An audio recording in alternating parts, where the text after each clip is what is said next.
Drama की starting में हम लोग एमी को देखते हैं जो कि खुद को हर्ट करने के लिए जा रही होती है। वॉइस ओवर में वो अपनी स्टोरी बता रही थी। मेरे घर वाले मुझसे प्यार नहीं करते। मॉम के गुजरने के बाद मेरे डैड ने मेरी सौतेली सिस्टर जीजी को ही ज़्यादा प्यार दिया है। मेरा फियांसे यान जो कि बचपन से मेरा फ्रेंड था, मुझे छोड़ करके मेरी बहन जीजी के साथ ही अफेयर कर रहा है। ये दोनों मिलकर के मुझे पिछले 7 सालों से पागल खाने में डाले रखे हैं। शायद मुझे अब ज़िंदगी जीना ही नहीं है, ये कह के वो बिल्डिंग से जम कर जाती है जहाँ पर कि उसकी सोल सब कुछ देख रही होती है। उसके मरने के बाद यान जी जो कि एमी से प्यार करता था, लेकिन वो जानता था कि वो यान को प्यार करती है, तो कभी वो ये बात बता नहीं पाया। यहाँ पर एमी के डेड बॉडी को लेके जाने के लिए आता है। वो उससे इतना प्यार करता था कि अब उसके बिना उसे ऐसा लगता था कि उसकी ज़िंदगी ही नहीं है। एमी के डेड बॉडी को घर पर रखने के बाद वो सबसे पहले जीजी को ख़त्म करता है, उसे किडनैप करता है। वो और उसके सेक्रेटरी सब मिल करके जाते हैं और उसे जान से मार डालते हैं। इसके बाद धीरे धीरे करके वो उन सबको ख़त्म कर देता है, उसके डैड, यान, सारे लोगों को। एट द एंड वो एमी के पास जाता है। जब वो अपना शर्ट खोलता है तो देखता है एमी ने उसके पीठ पर कितने निशान दिए थे। पागल खाने में जब उसे टॉर्चर हो रहा होता था तो यान जी उसे मिलने के लिए आता था। अब यहाँ पर वो एमी के साथ साथ खुद को ख़त्म कर लेता है, ये कहते हुए कि जब मैं तुम्हारे साथ जी नहीं सकता तो तुम्हारे लिए मरने के लिए तैयार हूँ। और एमी की सोल बहुत ही ज़्यादा अपनी हरकतों से रिग्रेट कर रही होती है। दैट्स वाई गॉड उसे एक और मौका देते हैं और वो रिबर्थ लेकर के उस प्लेस पर पहुंच जाती है जहां पर कि आज जीजी का बर्थडे था। वो और यान दोनों ही मिल करके यहाँ पर एमी का इंसल्ट करने का प्लान कर रहे होते हैं। मतलब सोचो, पिछले 18-20 सालों से यान और एमी दोनों बचपन के फ्रेंड हैं। इनका इंगेजमेंट होने वाला था और यान को उसके सौतेले सिस्टर पर दिल आ जाता है और उससे प्यार हो जाता है। आजकल तो लोग प्यार को मजाक बना करके रखे हुए हैं। अब एमी सोचती है वक्त आ गया है इन गधों को सबक सिखाने का। वो अपना बहुत ही खूबसूरत ड्रेस पहन करके नीचे जाती है जहाँ पर कि हम लोग जीजी को देखते हैं। वो ये सोच रही होती है कि आज एमी आओ, तुम्हें मैं तुम्हारी औकात दिखाती हूँ। वो जानती थी उसके फादर उसे बहुत मानते हैं, दैट्स वाई वो भी ऐसे एमी को बोली करती रहती थी। उसके फादर यहाँ पर कह रहे होते हैं आज तुम दोनों बहनों में कोई भी लड़ाई नहीं होना चाहिए। जैसे ही वो और बिजनेसमैन से मिलने के लिए जाते हैं तभी एमी यहाँ पर आती है। वो बर्थडे गर्ल से भी अच्छा ड्रेस पहन करके आई हुई थी, तो सब कहने लगते हैं एमी जानबूझ करके यहाँ पे जीजी को नीचे दिखाने के लिए ऐसा कर रही है। जीजी भी उसे यही कहती है इतना सुंदर ड्रेस पहन के आने की क्या जरूरत थी, आज बर्थडे था मेरा, तुम्हें पता है कि डैड ऐसा देखेंगे तो तुम पर गुस्सा करेंगे। एमी उसे कहती है अच्छा, मुझे नहीं पता था कि अब ड्रेस पहनने से पहले भी मुझे तुम लोगों से इजाज़त लेनी पड़ेगी। मर्जी मेरी है ना कि मैं जो भी पहनूं, कम से कम मैं तुम्हारी तरह ऐसे ड्यूअल पर्सनालिटी की तो नहीं हूँ। तभी वहाँ पे यान आ जाता है और वह जीजी को सपोर्ट करने लगता है। वो उसे उसके बर्थडे का गिफ्ट देता है।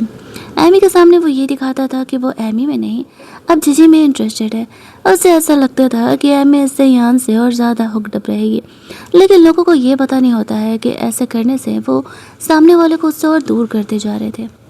पार्टी को छोड़ करके एमी बाहर जाती है जहाँ पर कि वो यान जी को देखती है।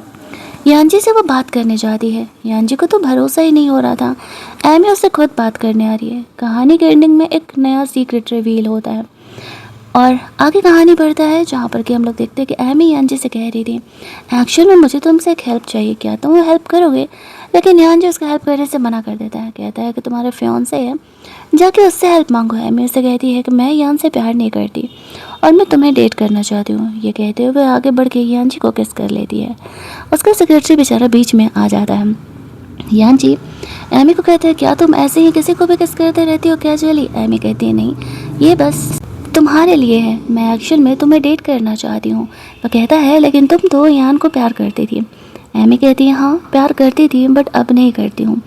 लेकिन यान जी उसे कोई जवाब नहीं दे रहा था। एमी को लगता है कि वो उसे सिर्फ पिछले जन्म में ही प्यार करता था, लेकिन जो उसे हेल्प चाहिए था वो हेल्प करने के लिए मान जाता है। दूसरी तरफ हम लोग जीजी के बर्थडे पार्टी का सीन देखते हैं। एमी वापस लौटती है तो वो कह रही होती है तुम्हें सेलो बहुत ही अच्छी तरीके से बजाना आता था ना, क्या मेरे बर्थडे पार्टी पर तुम उसे प्ले नहीं करोगी? एमी को याद आता है कि पिछली बार जब उन लोगों ने ऐसा किया था तो जीजी का जानबूझ करके इंसल्ट किया था। जीजी को सेलो बहुत ही अच्छे तरीके से बजाने नहीं आता था। उसने सीखने की कोशिश ज़रूर की थी, लेकिन इन लोगों ने उसे अच्छे से सीखने नहीं दिया था। इस बार एमी उसकी बात मान जाती है। शुरुआत में वो ट्विंकल ट्विंकल लिटिल स्टार का ट्यून बजाती है, जिस वजह से कि सब उसका मजाक उड़ाने लगते हैं कि इतना बेसिक कौन ही ये सेलो बजाता है। लेकिन तभी एमी ने 7 सालों में जो एक गाना तैयार किया था जो कि बहुत ही स्पेशल था, वो गाना यहाँ पर प्ले करना स्टार्ट कर देती है, जिस वजह से जीजी को जेलस होने लगता है कि वो इतना अच्छा ट्यून कैसे बजा सकती है। उसकी फैमिली और जितने भी रिश्तेदार आए थे वो भी ये देख के शॉक हो जाते हैं। तभी वहाँ पर जीजी हॉल का पूरा लाइट ऑफ करवा देती है। मौके का फ़ायदा उठाते हुए एमी बाहर जाती है और पूरे घर में ऐसे आग लगा देती है। और यहाँ पर यांजी उसे देख लेता है, वो एमी पर गुस्सा करने लगता है। तुम खुद को भी हर्ट करने वाली थी इस चक्कर में। एमी से कहती है तुम्हें मेरी फ़िक्र हो रही है। वो कहता है हाँ ऑब्वियसली, इतना बड़ा कांड करोगी तो फिक्र होगा ना। एमी आगे बढ़ के वापस से यांजी को किस करने वाली थी, तभी वहाँ पर जीजी आ जाती है। जीजी को एक्चुअल में यांजी की असलियत नहीं पता थी, उसे उसकी असली आइडेंटिटी नहीं पता थी। तो वो एमी का मजाक उड़ाते हुए कहती है अगर यान को पता चला कि तुम उसे चीट कर रही हो तो वह क्या करेगा। एमी हंसते हुए कहती है तुम्हें सच में लगता है कि मुझे वो चीटर वो कचरा चाहिए? तुम मेरी बहन होकर के मेरी ही फियोंसे के साथ फ्लर्ट कर रही हो, मुझे ज्ञान देने आ रही हो। ये कहते हुए वो उसे थप्पड़ मार देती है। तभी उसके फादर यहाँ पर आते हैं। वो लोग यहाँ पर एमी पे ब्लेम लगा रहे थे कि एनी नहीं पूरे घर में आग लगाया है। लेकिन यहाँ पर एमी कहती है कि क्या आपके पास इस बात का कोई प्रूफ है? अगर नहीं है तो आप लोग मुझे इस तरीके से क्यों ही ब्लेम कर रहे हैं? साथ ही में यहाँ पर यांजी भी उसका सपोर्ट करते हुए कहता है कि ये तो मेरे साथ थी, ये कमरे में आग कैसे लगा सकती है? उसके डैड को तो एक्चुअल में यांजी के आइडेंटिटी का पता था ना, इसी वजह से वो यहाँ पर उसकी बातों पर भरोसा कर लेते। कोई ऑप्शन भी नहीं था, सिर्फ जीजी को ही उसकी आइडेंटिटी के बारे में नहीं पता था। एमी कहने लगती है कि तुम बेवजह ही मुझे ब्लेम कर रही हो, तुम्हें मुझे सॉरी बोलना चाहिए। सारे लोग उसे सपोर्ट कर रहे होते हैं तो जीजी को एक्चुअल में एमी को सॉरी बोलना पड़ता है। यांजी की वजह से एमी का एक प्रॉब्लम तो सॉल्व हो गया। वो फ्लैशबैक में अपनी मॉम को याद कर रहे थे। उसके मॉम के गुजरने के बाद इन लोगों ने उसे किस तरीके से बुली किया था। जीजी मोस्टली उसे बुली करते रहती थी, बट एमी अब उससे उसका रिवेंज लेने की तैयारी कर रही थी। अगले दिन वो यान के ग्रैंडमदर से मिलने के लिए जाती है तो यान जीजी को सो कर रहा था कि वो उसके साथ बाहर घूमने के लिए जा रहा है। एमी को इस बात से कोई फ़र्क नहीं पड़ता। ग्रैंडमदर उसे कहती है आई नो यान ने लाइफ में बहुत सारी गलतियाँ की हैं, बट आई होप कि तुम मुझसे शादी करो। वो तुम्हारे लायक नहीं है बट तुम हमारे घर के लिए परफेक्ट हो। बचपन से हमारे आंखों के सामने पली बड़ी हो, हम सच में चाहते हैं यान से तुम्हारी शादी हो। लेकिन एमी मना कर देती है।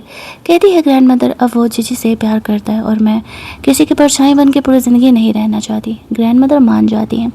उसके और यान के बचपन से लेकर के आज तक के जितने भी फ़ोटोज़ थे वो सारे उसे देते हुए कहती है कि यान इन्हें फिकवा रहा था तो मैंने समेट के रख लिया। अभी तुम्हारी अमानत है, देखो तुम्हें इसका क्या करना है। वो बाहर जाकर के उसे उन्हीं के डस्टबिन में फेंक देती है। फिर उसका नज़र जाता है कि सामने यांजी था। एमी उससे मिलने के लिए चली जाती है। उसे कहती है अब ये मत कहना कि तुम यूं ही पास से गुजर रहे थे। यांजी कहते हैं नहीं ऐसा नहीं है, बट तुम फेंक क्या रही थी? एमी से कहती है कि मेरे और यान के पास्ट की मेमोरी थी। अब मैंने उससे रिलेशन तोड़ लिया है, उससे अपना एंगेजमेंट तोड़ लिया है। मैंने यान के ग्रैंडमदर को बता दिया, लेकिन यांजी उसे कह रहा था ऐसा कुछ मत करना कि बाद में तुम्हें इस बात का रिग्रेट हो। एमी कहती है ये मेरा फाइनल डिसीजन है। जो चीटर मुझे छोड़ करके मेरी बहन के साथ अफेयर कर रहा है तो मैं वैसे इंसान के साथ बिल्कुल भी नहीं रहना चाहूँगी। ये सुन करके यांजी आगे बढ़ के उसके चिक्स पर किस कर लेता है। एमी सोच रही होती है कि वह यांजी को कैसे खुद से प्यार करवाए। तभी वहाँ पर वह रात में से मैसेज करती है तो देखती है कि उसने उसका नंबर डिलीट कर दिया है। तो वो शाम में अपने दोस्त से मिलने के लिए चली जाती है। वो लोग क्लब में मिलने के लिए गए हुए थे। उसके दोस्त को तो भरोसा ही नहीं हो रहा था कि एक्चुअल में एमी यहाँ पे क्लब में आई हुई है।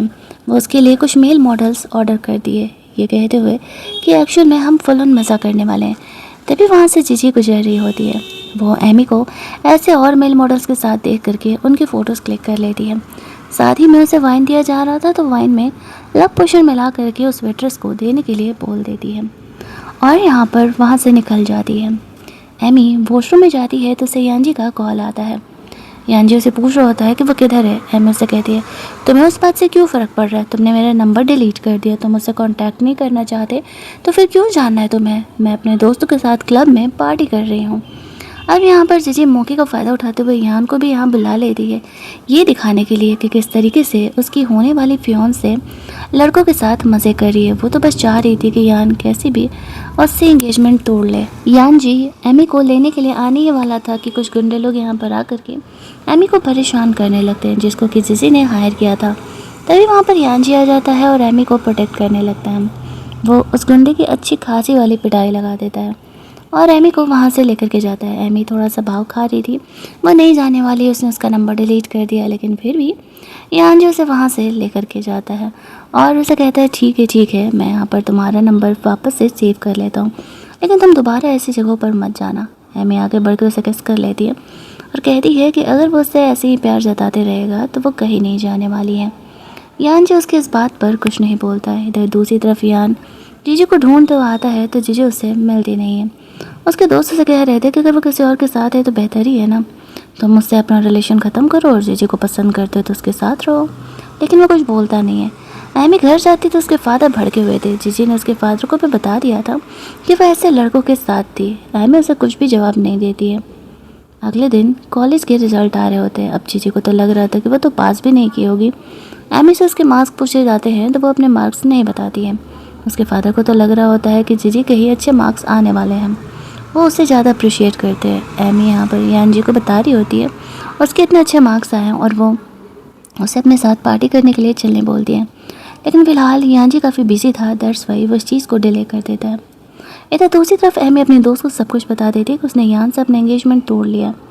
तभी वहाँ पर यान आता है, उससे बात करने की कोशिश करता है तो एमी इग्नोर करके चली जाती है। बहुत सारे रिपोर्टर्स यहाँ पर एमी के घर पर आए हुए थे। उसके डैड को ऐसा लग रहा था कि वो लोग जीजी के लिए आए हुए हैं क्योंकि उसने अच्छा मार्क्स लेके आया होगा, लेकिन तभी वो लोग एमी को ढूंढ रहे थे। साथ ही में प्रिंसिपल आता है और उससे अगले बड़ी यूनिवर्सिटी का एडमिशन लेटर देते हुए कहता है तुम्हारे मार्क्स कॉलेज में सबसे टॉप पर आए हैं, दैट्स वाई हम तुम्हें फ़ॉरेन जा कर के स्कॉलरशिप पे पढ़ने का चांसेस दे रहे हैं। अब उसके फादर सोच रहे थे जीजी ना सही एमी सही, किसी ने तो उसका नाम आगे किया। एमी ये गुड न्यूज़ यान को दे रही होती है। यान भी उसके इस एडमिशन वाले मैटर से काफ़ी खुश था, लेकिन वह तुरंत ही फ़ोन रख देता है क्योंकि एक्चुअल में यान को कुछ लोग फॉलो कर रहे थे जो कि उसके दुश्मन थे। इसमें वह इंसर्ट भी हो जाता है, लेकिन एमी को ये बात नहीं बताता है। एमी बुरा सपना देख करके जगती है तो सामने यान को देखती है। वो वापस से वैसे ही बिहेव करने लगती है जैसे कि वह पिछले जन्म में साइको के जैसा बिहेव करती थी। पिछले जन्म का ये सारे सिचुएशन उस पर बहुत ही बुरी असर डाल रहे होते हैं। यहाँ पर यान उसे फिर भी संभालता है। अगले दिन एमी का बर्थडे था। वो यान के गिफ्ट आने का इंतज़ार कर रही थी, लेकिन वो आता नहीं है। वो ऐसे इंसर्ट था, ये बात एमी को उसने बताया नहीं था। वो अपने लाइफ के प्रॉब्लम्स को सॉल्व कर रहा होता है।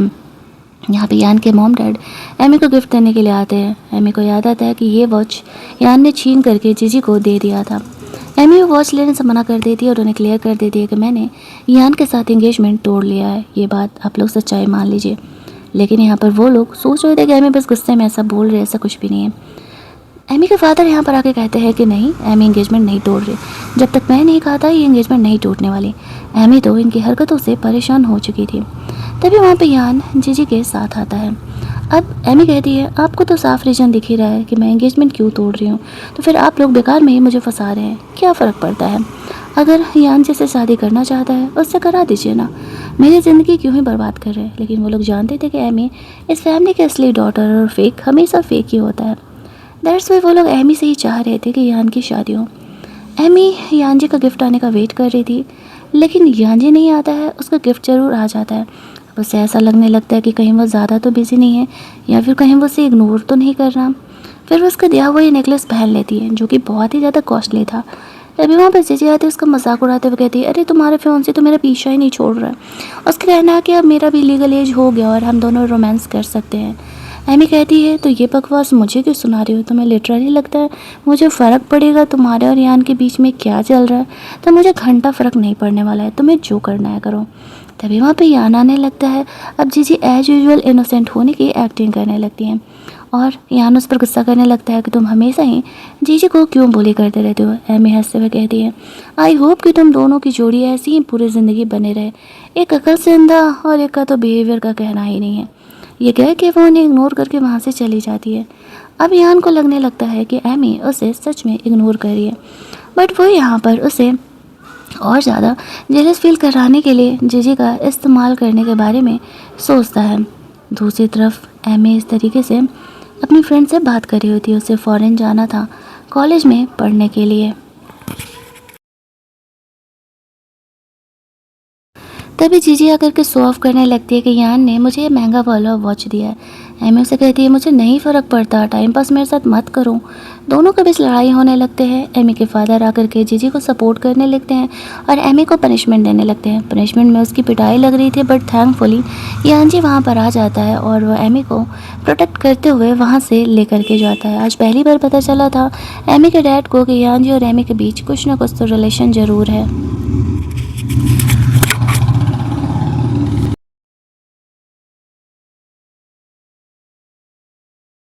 यान जी एमी का ख्याल रख रहा था और उसे कहता है कि डोंट वरी, तुम्हारे फादर अब तुम्हें बुली नहीं करने वाले, मैंने उन्हें सबक सिखा दिया है। एमी उसे कहती है कहाँ थे तुम, मेरे बर्थडे पे भी मैं तुम्हारा इंतज़ार कर रहा था। यान जी उसे नहीं बताता है कि वह अपने फैमिली के प्रॉब्लम से अकेले ही निपट रहा था। थोड़ी देर बाद वह अपने कमरे में चले जाता है ऐसे दवा अप्लाई करने के लिए, लेकिन तभी वहाँ पर एमी आ जाती है और उस पर गुस्सा करने लगती है कि तुमने मुझे ये बात क्यों नहीं बताया, मैं यहाँ पर इतना ज़्यादा परेशान थी तुम्हारे लिए और तुम्हें इस बात की कोई फिक्र ही नहीं है। उसे कहते सॉरी, मैं तुम्हें हर्ट नहीं करना चाहता था। आफ्टर दैट एमी जब अपने घर जा रही होती है तो ऐसे उससे मिलने के लिए यहाँ आया हुआ था। वो उसे कह रहा था कि कम ऑन ड्रामा बंद भी करो। वो कह रही है तुम्हें सीधी सी बात समझ में नहीं आती क्या यार, मैं तुमसे शादी अब नहीं करने वाली, मैंने यहाँ पर किसी और से शादी कर लिया है। वो उसे कहता है कि तुम यहाँ पर दूसरे लड़कों के साथ अफेयर कर रही हो और कहती हो कि तुमने दूसरे से शादी कर लिया है, क्यों झूठ बोल रही हो। एमी तो उसे पीछे छुड़ाने के लिए ऐसा कर रही होती है, लेकिन उसके पीछे ही पड़ा था। जब एमी उसे रिजेक्ट कर देती है तो वो जीजी के पास जाता है। जीजी से वो पूछता है कि क्या वो उसे पसंद करती है, तो वो कहती है हाँ। फिर उसे कहता है कि ठीक है तो फिर हम लोग डेटिंग करते हैं। वो तो काफ़ी खुश हो जाती है, बट उसे पता नहीं था कि यान सिर्फ और सिर्फ उसका इस्तेमाल कर रहा है एमी को जेलस फील कराने के लिए। यहाँ पर हम लोग देखते हैं कि वो उसके साथ आ जाता है रिलेशनशिप में। इधर एमी के फादर सोच रहे होते हैं कि यहाँ पर एमी कुछ ज़्यादा ही अब यानजी से करीब आ रही है और ये उसके लिए काफ़ी मुश्किल होने वाला है। यानजी यहाँ पर आता है एमी के फादर से मिलने के लिए, साथ ही में उन्हें वार्न करने के लिए कि वो एमी को अब दोबारा परेशान ना करे। एमी अब उनकी अमानत है। उसके डैड उसे सॉरी सॉरी बोलने लगते हैं कि ऐसा दोबारा नहीं होगा। एमी यहाँ पर घर आती है तो उसके फादर उसे कहते हैं कि तुम्हारी शादी यहाँ पर मैंने यान के साथ फिक्स कर दी है, अगले कुछ दिनों में यहाँ पर तुम्हारी इंगेजमेंट होने वाली है। एमी मना कर रही थी। जीजी भी सुन करके भड़कने लगती है कि एमी की इंगेजमेंट यान से नहीं होना चाहिए, लेकिन वो कहते हैं तुम बीच में क्यों रोक रही हो। उसे नहीं पता था एक्चुअल में उसके डैड को कि यहाँ पर उसके और यान के बीच में क्या ही अफेयर चल रहा है। एमी रेडी वेडी होकर के उस पार्टी में जाती है जहाँ पर कि जानबूझ करके जीजी एमी का ड्रेस ख़राब कर देती है। एमी उसे चेंज करने के लिए जाती है, हालांकि उसे पता नहीं था कि ये सब कुछ जीजी ने किया है। यही दूसरी तरफ वो यान से मिलने के लिए जाती है। दोनों हॉल में बैठ करके एक दूसरे को किस कर रहे होते हैं। तभी वहाँ पर एमी यान की सारी फैमिली को ले करके आ जाती है और यहाँ पर ग्रैंडफादर भी देख लेते हैं। एमी कहती है जैसा कि ग्रैंडफादर आप देख रहे हैं आपके पोते का अफेयर मेरी ही बहन के साथ चल रहा है, दैट्स वाई मैंने उससे एंगेजमेंट कैंसिल करने के लिए आपके फैमिली वालों को बोला था, लेकिन किसी ने मेरी बात को सीरियसली नहीं लिया। उसके ग्रैंडमदर ग्रैंडफादर यहाँ पे यान से बहुत ही गुस्सा करने लगते हैं, लेकिन जीजी जब यहाँ पर एंगेजमेंट ब्रेक करने की बात करती है तो वो लोग मान जाते हैं। एमी के फादर उसे कहते हैं कि जीजी भी तो हमारी ही बेटी है, अगर आप एमी से शादी नहीं करवा रहे तो आप जीजी से उसकी शादी क्यों नहीं करवा देते। इस बात पर ग्रैंडफादर भड़क जाते हैं और कहते हैं कि मैं तुम्हारी नाजायज़ बेटी को अपने घर की बहू बनाने वाला हूँ, ऐसा कभी नहीं होने वाला है।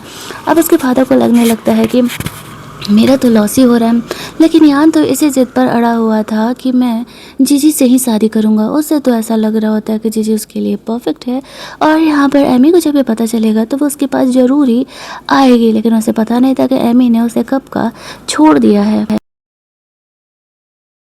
जब वो लोग घर जाते हैं तो यहाँ पर देखते हैं कि जीजी की वजह से उनकी कंपनी के शेयर्स पर बहुत ही ज़्यादा असर पड़ रहा है, क्योंकि सबको पता चल गया है इंगेज तो एमी और यान थे, लेकिन यान अब यहाँ पर जीजी से शादी करने का जिद पकड़ा हुआ है।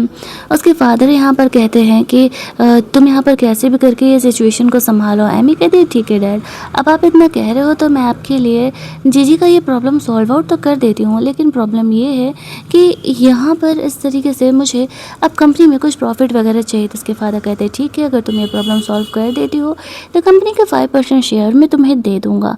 एमी सोचती है कि उसका डैड सीधे तरीके से तो कभी उसे कंपनी के शेयर देने नहीं वाला था, बेहतर है कि वो इसी बहाने से कंपनी के शेयर्स ले ले। तो वो अपने डैड को कहती है ठीक है डैड, मैं जीजी से ये मैटर सॉल्व आउट करती हूँ। आफ्टर दैट वो जा कर के यांजी से मिलती है जो कि उसका इंतज़ार कर रहा होता है। यहाँ पर एमी और यांजी को साथ में देख कर के यान को बहुत ही गुस्सा आने लगता है। उसके ग्रैंडफादर से समझा रहे थे तुम दोनों बचपन से साथ में खेला करते थे, हमें ऐसा लगता था कि शायद तुम दोनों एक दूसरे से प्यार करते हो, तुम्हें बीच में अचानक से हो ही क्या गया। खुद यान को भी नहीं पता, एमी उसे बीच में बोरिंग लगने लगी थी। जब हम अपने पार्टनर को फॉरएवर की तरह ग्रांट कर लेते हैं तो यही होता है। यहाँ पर एमी यांजी के साथ थी, वो उसे बोलती है कि फाइनली मैंने यहाँ पर एंगेजमेंट कैंसिल कर दिया है। वो पूछती है यांजी से कि क्या उसने वो फ़ोटो यान और जीजी के वायरल किए थे। वो कहता हाँ, क्योंकि मैं तुम्हारा हेल्प करना चाह रहा था। एमी उसे थैंक्स कहती है और कहती है चलो अब घर छोड़ दो, घर मुझे जाना ही होगा। घर यांजी उसे छोड़ने के लिए जाता है, हालांकि उसे मन तो नहीं था। घर पर उसके फादर अपना गुस्सा जीजी पर निकाल रहे होते हैं, उसकी वजह से कंपनी के शेयर्स इतने ज़्यादा डाउन हो रहे हैं। एमी भी यहाँ पर अब जीजी की तरह एक्टिंग कर रही होती है कि डैड कहीं ना कहीं मेरी वजह से हुआ, अगर मैं यान का ध्यान रखती तो वो जीजी के पास मुंह मारने नहीं जाता। उसके फादर कहते हैं जो कुछ भी हुआ जल्दी से संभालो इसे, कंपनी को ज़्यादा लॉस नहीं होना चाहिए। साथ ही में यहाँ पर जीजी को वो आज से घर पर ही रहने के लिए कहते हैं जब तक ये सारा मैटर सॉर्ट आउट नहीं हो जाता। अगले दिन उसके डैड को कंपनी के लिए एक प्रोजेक्ट चाहिए था, जहाँ पर एमी कहती है कि मैं ये प्रोजेक्ट आपके लिए लेकर के आती हूँ, बदले में मुझे कंपनी के 20% शेयर चाहिए। 20% शेयर अगर एमी को मिल जाते तो उसकी मॉम ने जितने परसेंट शेयर एमी के लिए उस कंपनी में छोड़े थे वो पूरे एमी को मिल जाते, तो उसके फादर मान जाते हैं। वो यहाँ पर यांजी से हेल्प लेने का डिसाइड करती है। अपने कमरे में जा रही थी तो जीजी के कहने पर यहाँ पर घर की मेड उसके लिए एक अजीब सा हेलुसिनेशन वाला कैंडल जलवाने वाली थी, जो कि यहाँ पर एमी पकड़ लेती है और मेड पर गुस्सा करते उसे वहाँ से जाने के लिए कहती है। उसका वही साइकोपना वापस से सामने आने लगता है तो यांजी आकर के उसे संभालता है। एमी से कहती है I'm सॉरी अगर मैंने तुम्हें डरा दिया हो तो। यांजी उसे कहता है कि नहीं, तुम जैसी भी हो मैं तुम्हारे साथ रहना चाहता हूँ, डोंट वरी, तुम्हारा गुस्सा कुछ टाइम में शांत हो जाएगा। एमी यहाँ पर शुक्रगुजार थी कि यान जब उस पर थोड़ा ध्यान देने लगा। एमी उस पर इस तरीके से जो कंपनी का प्रोजेक्ट का बात था वो बात कर रही होती है। ये अंजू से आइडियाज़ देते हैं कि कंपनी का ये प्रोजेक्ट कैसे लेना है। वैसे तो ये भी ये प्रोजेक्ट पर काम करना चाह रहा था, लेकिन यहाँ पर एमी की वजह से वो इस प्रोजेक्ट को छोड़ देता है। कहता कि अगर मैं तुम्हारे साथ कम्पीट करता तो फिर तुम्हारे लिए मुश्किल हो जाती। दूसरी तरफ जीजी यहाँ पर एमी को ऐसे यान को मैसेज डाल रही होती है और यान जब देखता है कि एमी यहाँ पर एंगेजमेंट तोड़ दी है तब वो उसे मिस करना स्टार्ट करता है। सच में किसी के जाने के बाद ही हमें उसके इम्पोर्टेंस का पता चलता है। और यहाँ पर अगले दिन जब एमी अपने डैड के साथ उस लेटेस्ट फ्रेंड से बात करने के लिए जाती है जहाँ पर कि वो कंपनी के प्रोजेक्ट के बारे में बात कर सके, तो वो इस तरीके से वहाँ पर जीजी भी आई हुई थी। उसने यान से कह के यहाँ पार्टी का इन्विटेशन ले लिया था। वो एमी का मजाक उड़ा रही थी, सच सच के आने से कंपनी का प्रोजेक्ट नहीं मिलेगा, लेकिन उसे पता था कि वो क्या कर रही है। इसी वजह से वो यहाँ पर उन्हें कोई भी एक्सप्लेनेशन देना ज़रूरी नहीं समझती है। अब यहाँ पर उसके फादर कहते हैं ध्यान रखना कंपनी में कुछ भी गड़बड़ नहीं होना चाहिए। एमी यांजी से मिलने के लिए जा ही रही थी कि तभी वहाँ पर हम लोग देखते हैं कि इस तरीके से आकर के यान उसे परेशान करने लगता है, बट थैंकफुली यहाँ पर यान जी उसका हेल्प करने के लिए आ जाता है। यान उस पर गुस्सा कर रहा होता है, लेकिन एमी को उसके गुस्से से फ़र्क नहीं पड़ता। वो साफ कहती है मैंने एंगेजमेंट तोड़ लिया है तो परेशान करना बंद करो, अपनी गर्लफ्रेंड के साथ रहो। उस प्रिंस की बेटी यहाँ पर आती है। जीजी को ये बात पता नहीं था कि ये उस प्रिंस की बेटी है, तो वो उसके साथ भी ऐसे बदतमीजी से बिहेव करने लगती है जब वो लड़की एनी से बात कर रही होती है और उसका सपोर्ट कर रही थी। तो हम लोग यहाँ पर देखते हैं कि वो प्रिंस यहाँ पर आता है और वो गुस्से में आकर के जीजी और उसके डैड को ऐसे पार्टी से बाहर निकाल देता है। ये कहते हो कि तुम लोगों ने मेरी बेटी का इंसल्ट किया और तुम लोग यहाँ पे रहना डिज़र्व नहीं करते हो। बाहर जा कर के वो सारा ब्लेम यहाँ पर एमी पे डाल देती है कि सब कुछ एमी की ही वजह से तो हुआ है। अगर उसने ऐसे मुझे प्रोवोक नहीं किया होता तो वो प्रिंस हमें कंपनी से पार्टी से बाहर नहीं निकालता। यहाँ पर उसका पागल बाप भी ये बात मान जाता है कि हाँ सारी गलती एमी की ही है। उसे तो ये दिख रहा था कि बिजनेस का अब उसे लॉस होने वाला है। जीजी कहती है डोंट वरी डैड, मैं को जुगाड़ भिड़ाती हूँ और प्रिंस से वापस से बात करने का कोशिश करती हूँ। दूसरी तरफ यांजी की वजह से वो प्रिंस एमी से बात करने के लिए तैयार था। साथ ही में उसकी बेटी यहाँ पर एमी को पसंद करती थी, तो वो उसके साथ कॉन्ट्रैक्ट साइन करने के लिए रेडी हो जाता है। एमी वहाँ से बाहर निकलती है और यहाँ पर इस तरीके से यांजी को थैंक्स बोलती है, ये प्रोजेक्ट उसी के वजह से तो मिला था। यांजी उसके लाइफ में उसकी मॉम की तरह उसका केयर कर रहा होता है। एमी यहाँ पर बहुत खुश थी कि यांजी उसके लाइफ में है, लेकिन जब वो घर जाती है तो उसके फादर उस पर काफ़ी भड़क जाते हैं, उसे थप्पड़ मार देते हैं कि तुम्हारी वजह से हमें ऐसे बेइज्जत करके पार्टी से निकाला गया। एमी पहले तो ये बताती है कि पहली बात की गलती जीजी की है, उसे किसने कहा था मुझे आके प्रोवोक करने के लिए, और दूसरी बात कि मैंने वो लेटेस्ट प्रिंस से कंपनी के प्रोजेक्ट के बारे में बात कर ली है, वो मान गया है और कल वो हमारी कंपनी में कॉन्ट्रैक्ट साइन करने के लिए आने वाला है। जब बात कॉन्ट्रैक्ट का आता है तो फिर उसके डैड काफ़ी खुश हो जाते हैं और कहते हैं कि ठीक है, कल कंपनी में देखते हैं क्या होता है। आफ्टर दैट हम लोग कंपनी का सीन देखते हैं जहाँ पर कि सारे शेयर होल्डर्स उस लेटेस्ट प्रिंस के आने का इंतज़ार कर रहे थे।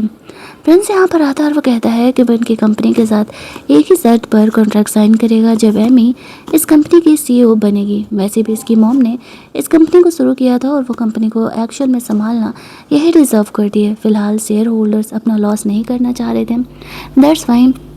उन्हें एमी के डैड को ऐसे उनके पोजीशन से हटाना पड़ता है और एमी को सीईओ का पोजीशन दे दिया जाता है। फाइनली एमी जो चाह रही थी तो इस कंपनी में हो जाता है, वो उस प्रिंस के साथ बैठ करके अपना डील वील साइन करती है। बट उसे कुछ यहाँ पर शेयर्स के पेपर के बारे में डिस्कशन करना था, तो ऑफिस के नीचे उसे एक लॉयर मिलता है, वो उससे बात करने के लिए जाती है। लेकिन तभी वहाँ पर एक बदमाश लड़का आकर के उसे छेड़ने लगता है, मुझसे भी हेल्प ले लो, मैं भी तुम्हारा हेल्प कर दूंगा। तभी वहाँ पर यान एमी को सेव करने के लिए आता है और वैसे कहता है थैंक्स नहीं कहोगे। वो कहती है मैंने तुमसे हेल्प मांगा नहीं था, और दूसरी बात मैं खुद की हेल्प कर सकती हूँ, तुम्हारी ज़रूरत नहीं है। और यान को उसकी बदतमीजी वाले बिहेवियर के लिए थप्पड़ मार देती है। सामने यांजी को देखती है, यांजी को देख करके वो उससे बात करने के लिए चली जाती है। जेलस बॉय हमारा यांजी यहाँ पर अपने जेलसी को कंट्रोल कर नहीं पा रहा होता है, लेकिन यहाँ पर भला करता भी क्या है। मैं उसे कहती है कि ये ना जाने क्या करते हुए मेरे पीछे पीछे आ गया था, मुझे अब इससे कोई मतलब नहीं है।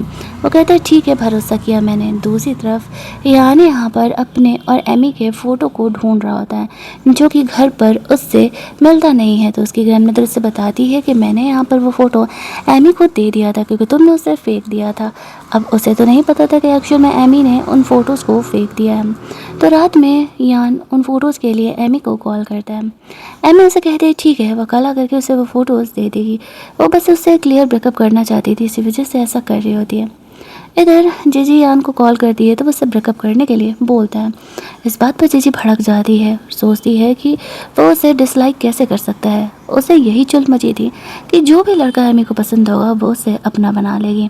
ऐसी वजह से उसे इस बात का बहुत ही गुस्सा आ रहा था और उसे यांजी का आइडेंटिटी के बारे में पता चला तो अब वो उसके पीछे जाने का डिसाइड करती है कि यान पढ़ सकता है तो यांजी भी पढ़ जाएगा।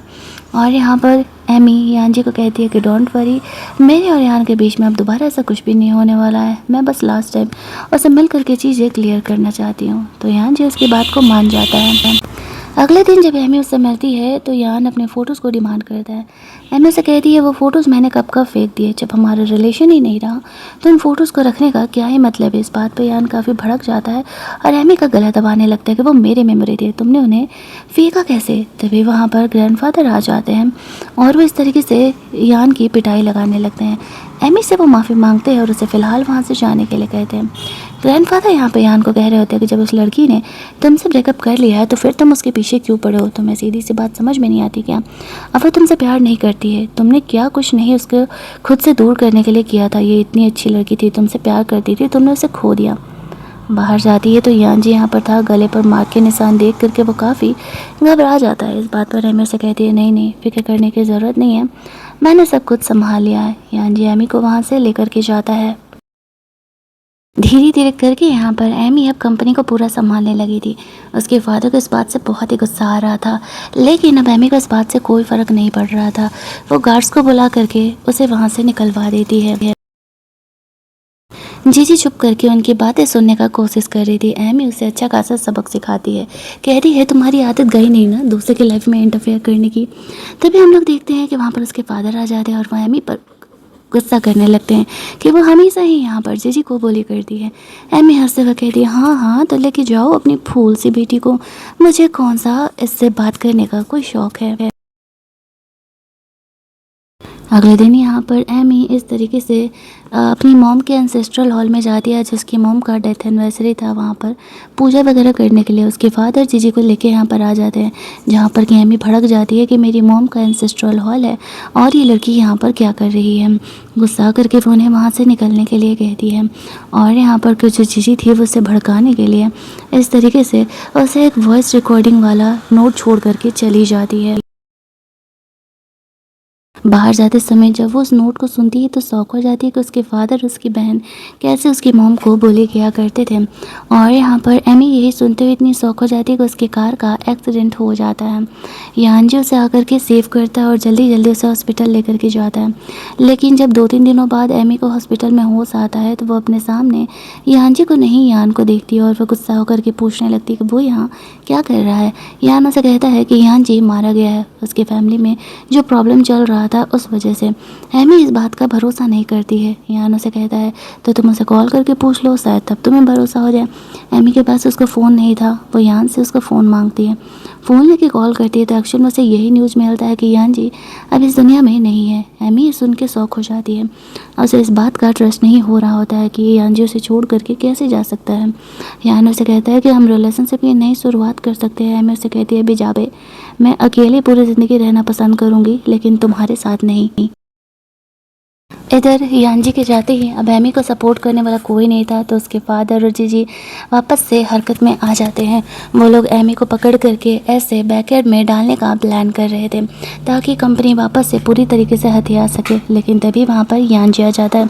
उसे देख करके उसके डैड शॉक हो जाते हैं और कहने लगते हैं अरे तुम जिंदा कैसे बच गए, तुम तो मारे गए थे ना। वो हंसते हुए कहता है वही तो, तुमने मुझे मारने का जो प्लान किया था वो फेल हो गया, अफसोस कि मैं ज़िंदा बच गया और अब मैं तुम लोगों को छोड़ने वाला नहीं हूँ। एमी यहाँ पर यानजी को सही सलामत देख करके बहुत ही खुश थी।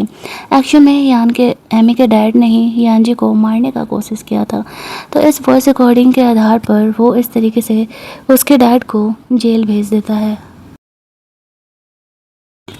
यानजी एमी को अपने घर लेकर के जाता है जहाँ पर कि दोनों फर्स्ट टाइम एक दूसरे के साथ इंटीमेट होते हैं। एमी ने एक्सपेक्ट नहीं किया था कि एक्चुअल में यानजी ऐसा करने वाला है।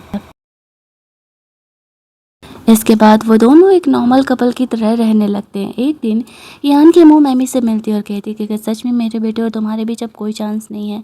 एमी कहती है आंटी आपको भी पता है कि आपका बेटा मुझे धोखा दे रहा है और जब वो जीजी के साथ रहना चाहता है तो मैं ज़बरदस्ती उसकी लाइफ में क्यों घुसूँ। वैसे भी मैं यान जी के साथ खुश हूँ। यान जी एमी को वहाँ से लेकर के जाता है।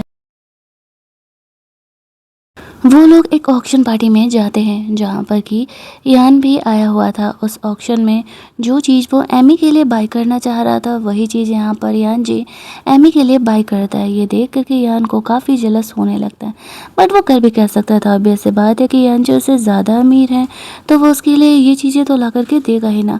वो अपने दोस्तों से गुस्से में पूछा करता था कि क्या मैं एमी के साथ बुरा बिहेव करता था। उसके दोस्तों से कहते हैं कि हाँ तुम सच में बुरा बिहेव करते थे। बाहर निकलते ही यहाँ एमी से मिलने के लिए आता है और वो से कहता है कि एक्चुअल में ये एक साइको है, इसने तुम्हारे नेकलेस में लोकेटर लगा के रखा हुआ है ताकि वो तुम्हें लोकेट कर सके कि तुम कहाँ हो, इसलिए जब भी तुम्हें ज़रूरत होती है वो पहुँच जाता है। एमी यान को थप्पड़ मारते हुए कहती है कम से कम ये तुम्हारे जैसे एक चीटर इंसान होने से तो बेहतर है ना। इसे मेरी फिक्र है, दैट्स वाई ये मुझे प्रोटेक्ट करने के लिए ऐसा करता है। मैं तुम्हें लास्ट टाइम क्लियर कर रही हूँ, मैं अब तुमसे प्यार नहीं करती और मैं यानजी के साथ खुश हूँ, तो मेरे उसकी लाइफ को डिस्टर्ब करना बंद करो। आफ्टर दैट वो यानजी को वहाँ से लेकर के जाती है। कार में वो पूछती है कि क्या तुम मुझे सच बताओ कि चल क्या रहा है। यानजी से कहता है कि एक्चुअल में कुछ टाइम पहले मैं मरते मरते बचा था, इसके बाद हर रोज़ मुझे सपना आता है तुम्हारे साथ क्या हुआ क्या नहीं हुआ। इट मीन्स कि यानजी भी रीबर्थ लेकर के आई हुई है। एमी इस बात को समझ जाती है लेकिन वो यानजी को ये नहीं बताती है कि वो भी रीबर्थ लेकर के आई हुई है। उसे डर था कि कहीं इस वजह से यानजी की जान खतरे में ना आ जाए। वो उससे माफ़ी मांगता और कहता है वो दोबारा ऐसा नहीं करने वाला है। एमी उसे कहती है मुझ पर ट्रस्ट करना सीखो, मैं तुम्हें छोड़ करके कहीं नहीं जाने वाली हूँ। यानजी उसे ओके कहता है और वो अब उस नेकलेस से उस लोकेटर को बाहर निकाल लेगा। एमी घर जाती है तो यान के मॉम डैड आए हुए थे यहाँ पर और वो लोग एमी से मिल करके बहुत ही ज़्यादा खुश थे। वो लोग यानजी और एमी को शादी करने के लिए कह रहे होते हैं। वो कहती है कि जब तक यानजी मुझे कन्फेस नहीं करेगा मैं कैसे ही बोल सकती हूँ कि मुझे उससे शादी करनी है। उसके पेरेंट यहाँ पर यानजी को कह रहे होते हैं तो तुम अगर इससे प्यार करते हो तो इसे मनाओ ना। यान जी यहाँ पर एट द एंड एमी को कन्फेस करता है और वो दोनों यहाँ पर शादी करने के लिए हाँ कह देते। इसी हैप्पी एंडिंग पर हमारा ये ड्रामा एंड हो जाता है। एमी अब अपनी कंपनी संभाल रही थी, यान को उसने लाइफ से निकाल दिया था। जी अब पागलों की तरह बिहेव कर रही थी क्योंकि ना तो उससे यान मिला और वो कंपनी से निकाली जा चुकी है, सो अलग। फाइनली एमी को कंपनी मिल जाती है और हमारी ये कहानी यहीं पर एंड कर दी जाती है। अगर आपको ये कहानी अच्छी लगी होगी, वीडियो को लाइक और शेयर करना मत भूलना। चैनल को सब्सक्राइब कर लेना ताकि नए वीडियोज़ की नोटिफिकेशन आपको मिलते रहें। चलिए जल्दी से मिल लेते हैं हम लोग एक और मस्त मस्त वाली कहानी के हिंदी एक्सप्लेनेशन में।